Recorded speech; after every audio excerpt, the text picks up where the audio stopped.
Les sorciers opèrent. Et ce qui, moi, me fait mal, c'est que la plupart de ces personnes qui étaient présentes là, qui faisaient la sorcellerie, étaient en réalité des sacrificateurs, donc des pasteurs, donc des prophètes, donc des hommes de Dieu, mais qui avaient retourné leur veste, étaient devenus maintenant des sorciers.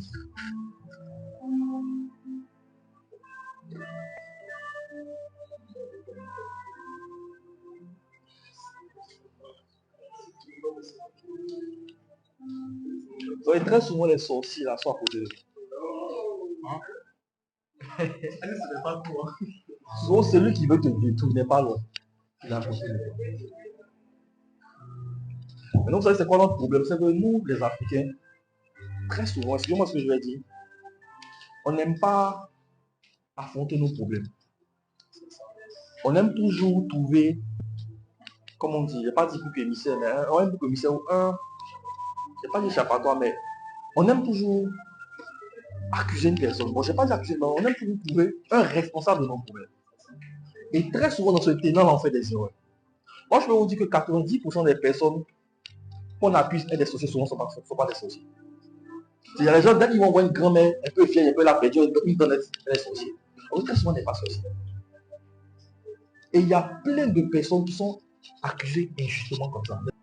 Donc, l'une des choses les plus dangereuses, si tu identifies un sorcier, ne va pas lui dire que c'est sorcier. N'essaye même pas de le confronter. Prie et prends tes distances. Donc, le combat là n'est pas un combat physique, c'est un combat spirituel. Donc le fait de se lever et de frapper un sorcier ne va pas résoudre ton problème. Au contraire, tu as aggravé même tes problèmes. Donc le combat de la sorcellerie n'est pas un combat physique. Moi j'ai vu l'image d'une personne, je pense que c'est quand j'étais en Chine, deux personnes ont appris comme ça que leur maman est sorcière. Et tu vois, ces deux personnes, moi ça s'est passé au Burkina Faso, ils ont pris la maman, ils ont brûlé physiquement leur maman.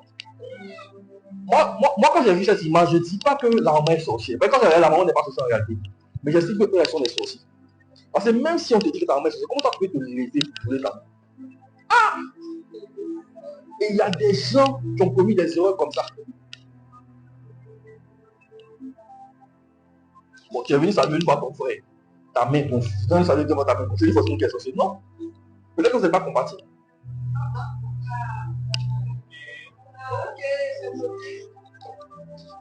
Mais toujours quand je parle de mon affaire à cette personne, le truc échoue.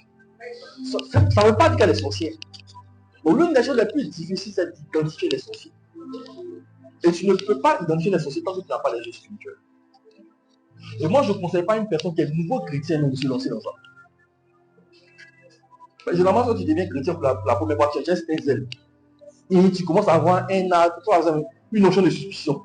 Tu vois tout le monde en sorcier quand il y a des personnes en sorcier. Un véritable sorcier, il est très difficile à identifier.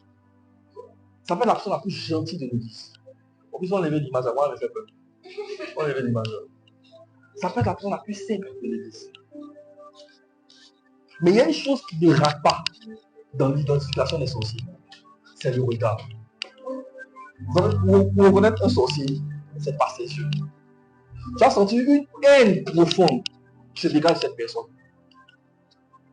La Bible est claire dessus, tu ne laisseras point vivre là. On peut trouver le passage. Oui, tu ne laisseras point vivre là.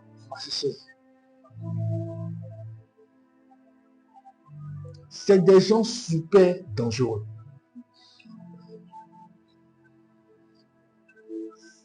Donc, une seule sorcière est capable de détruire un culte, détruire une église. Il n'y a pas un esprit fort. Ça, c'est une des viandes pour la sorcellerie. On vous dit la vérité. Quand vous le priez là, ce n'est pas un jeu. Le monde qui est là est plus spirituel que toi tu l'imagines.